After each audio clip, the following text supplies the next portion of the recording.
GPA five শিক্ষার্থীদের অনেকেই জানে না জিপিএ মানে কি। বাংলাদেশ সম্পর্কেও তাদের ধারণা কম। মুখস্থবিদ্যা নির্ভর পড়াশোনা এবং শুধুমাত্র ভালো ফলাফলমুখী শিক্ষা ব্যবস্থার কারণেই শিক্ষার্থীদের এ অবস্থা বলে মনে করেন শিক্ষাবিদরা। আনোয়ার হোসেনের রিপোর্ট। মাধ্যমিক পরীক্ষার ফল প্রকাশের দিন এমন উচ্ছ্বাসে মেতে ওঠে শিক্ষার্থীরা। ভালো ফলের সর্বোচ্চ মাপকাঠি জিপিএ-৫ যারা পায় তাদের আনন্দ সীমা ছাড়ায়। প্রশ্ন উঠেছে বছর বছর পাশের হার আর জিপিএ-৫-এর সংখ্যা বাড়লেও শিক্ষার মান বাড়ছে কিনা। এর জবাব খুঁজতে আমরা কথা বলি এবার এসএসসিতে পাশ করা কয়েকজন শিক্ষার্থীর সঙ্গে, যাদের মধ্যে ৬ জন জিপিএ-৫ পেয়েছে। তাদেরকে আমরা কিছু প্রশ্ন করি। জিপিএ এটার পূর্ণাঙ্গ রূপ কি? জানি না, এখন মনে পড়ছে না। GPA grating point. এসএসসি এটার পূর্ণাঙ্গ রূপ কি? এখন আমার মনে পড়তেছে না। Junior school certificate. School secondary certificate. আমি জিপিএ-৫ পেয়েছি, ইংরেজিতে কি হবে? I am GPA 5. I give a GPA 5.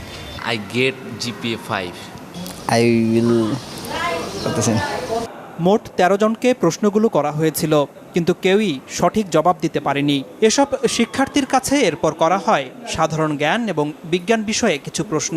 পাঠ্য বইতে বিভিন্ন সময় পড়লেও খুব কম প্রশ্নেরই সঠিক উত্তর দিতে পারে তারা। শহীদ মিনার কোথায়? সরি, যাই না। অপারেশন সার্চলাইট এটা কি? অপারেশন সার্চলাইট যাই না। অপারেশন করার সময় যে লাইটটা জ্বালায় ওইটা হয়তো জানি, কিন্তু তার বেশি কিছু জানি না। 25শে মার্চ কাল রাতে পাকিস্তানি হানাদার বাহিনী যে প্ল্যানিং করে আমাদের দেশে হঠাৎ আক্রমণ করে, ওইটাকে অপারেশন সার্চলাইট বলা হয়। শহীদ বুদ্ধিজীবী দিবস কবে? শহীদ বুদ্ধি দিবস জানি না। 17 আগস্ট। 10 ডিসেম্বর। আন্তর্জাতিক মাতৃভাষা দিবস কবে? জানি না। স্বাধীনতা দিবস কত তারিখে? স্বাধীনতা দিবস 16 ডিসেম্বর। বিজয় দিবস কবে? বিজয় দিবস হচ্ছে 26শে ডিসেম্বর। জাতীয় স্মৃতিসৌধ কোথায়? জাতীয় স্মৃতিসৌধ হচ্ছে এটা পাই না। রণসঙ্গীত কে রচনা করেছে? পারি না। রবীন্দ্রনাথ ঠাকুর। বাংলাদেশের জাতীয় সঙ্গীতের রচয়িতা কে? কাজী নজরুল ইসলাম। মাউন্ট এভারেস্ট কোথায়? ইংল্যান্ড। তুমি সায়েন্সে পড়েছ। পিথাগোরাস কে? একজন ঔপন্যাসিক। নিউটন কোন তত্ত্বের জন্য বিখ্যাত? জানি না। আইনস্টাইনের কোনো তত্ত্ব কি তোমাদের পড়িয়েছে? আইনস্টাইন না, নিউটনের পড়ছি, কিন্তু আইনস্টাইনের পড়ি নাই। নিউটনের তত্ত্বটা কি, নাম কি? গাছ থেকে মানে আপেল পড়ার যেই তত্ত্বটার নাম কি? নামটা মনে নেই। বাংলাদেশের বর্তমান রাষ্ট্রপতির নাম কি? বাংলাদেশের বর্তমান রাষ্ট্রপতির নাম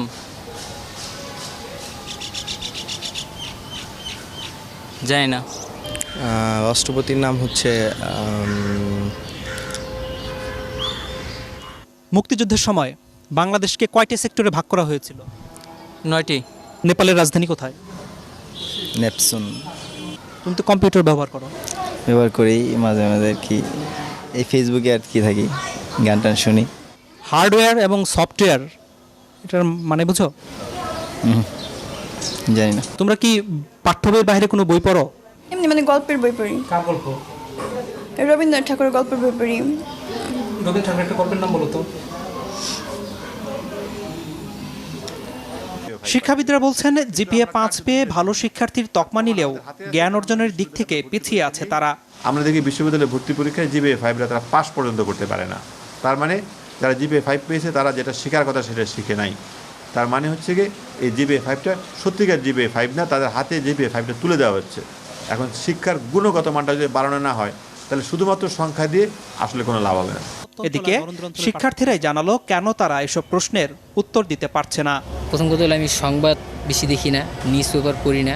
পাঠ্য বইয়ে যে সিলেবাসটা দেওয়া আছে ওই সিলেবাসের মধ্যেই সবসময় সীমাবদ্ধ থাকো। ওগুলো সায়েন্সের সাবজেক্টগুলো একটু বাইরে পড়ি, কিন্তু বাংলা সমাজ এগুলো নিয়ে আমার বেশি ঘাটতে আর কি, বেশি এগুলো পড়ি না। তবে শিক্ষাবিদরা মনে করেন দেশের সাহিত্য ইতিহাস সম্পর্কেও জ্ঞান থাকতে হবে শিক্ষার্থীদের। বিজ্ঞান বাণিজ্য মানবিক বিভাগের মধ্যে তো আলাদা করা যাবে না। এটা এই দেশের যদি নাগরিক হিসাবে তারা বড় হয় তাহলে তো এগুলো জানতে হবে। কোথায় শহীদ মিনার, কেন শহীদ মিনার, কোথায় স্মৃতিস্তম্ভ, কাদের স্মৃতিতে স্তম্ভ, এগুলো তো জানতে হবে। এটা না জেনে কী করে? তারা বলছে তাদের বাংলা সাহিত্যের ব্যাপারে, ইতিহাসের ব্যাপারে আগ্রহ নেই। মানে এটা আসলে তাহলে মানে তার কি পূর্ণাঙ্গ শিক্ষা পাচ্ছে? না, একেবারেই না, একেবারেই না। শিক্ষা সংশ্লিষ্টরা বলছেন, শিক্ষার্থীরা মুখস্থ বিদ্যা নির্ভর হয়ে যাওয়ায় তাদের এমন দশা। বছরের প্রথম থেকেই যদি তারা কোচিংমুখী হয়ে তারা শুধুমাত্র চ্যাপ্টারগুলি মানে সামারাইজ করে ছোটোভাবে ওইভাবে শেখানো হয় নাম্বারের দিকে তাকিয়ে, তাহলে তার জ্ঞান তো বাড়ছে না, মেধাও বাড়ছে না। আমি বলবো যে মেধার অপচয় হচ্ছে। এর প্রভাব পড়েছে চাকরি ক্ষেত্রেও। চাকরিদাতাদের অভিজ্ঞতা বলছে, যেসব শিক্ষার্থী ভালো ফলাফল করেছে তাদের একটি বড় অংশই ইন্টারভিউ বোর্ডে ভালো করছে না। ট্রাফিক জ্যাম নিয়ে কিছু একটা লিখতে বললাম, বা এখন হয়তো ওয়ার্ল্ডে কোনো একটা ইভেন্টস হচ্ছে, সে কোনো একটা খেলা টুর্নামেন্ট চলছে, বলি যে এটার উপরে লেখেন, যা মনে হয় আপনি বাংলায় লেখেন, ইংলিশে লেখেন। উদ্দেশ্যটা থাকে হচ্ছে তার সেন্টেন্স মেকিংটা দেখা, থিঙ্কিং প্রসেসটা কী এটা যাচ করা, অ্যাটিটিউডটা দেখা। ফলাফলটা ভালো আসে না। জেনারেল নলেজটা ডেটোরিয়েট করেছে এবং কমিউনিকেশন স্কিলে ডেটোরিয়েট করেছে, বোথ রাইটিং স্কিল এবং ভার্বাল স্কিলটাতে। এমন বাস্তবতায় শিক্ষার্থীদের গুণগত মান নিশ্চিত করতে তারা যেন মুখস্থের পরিবর্তে পাঠ্য বই আগাগোড়া পড়তে এবং পাঠ্য বইয়ের বাইরেও বই পড়তে উৎসাহিত হয়, সে ব্যাপারে অভিভাবক এবং শিক্ষকদের জোরালো ভূমিকা রাখার আহ্বান শিক্ষাবিদদের। আনোয়ার হোসেন, মাছরাঙা সংবাদ, ঢাকা।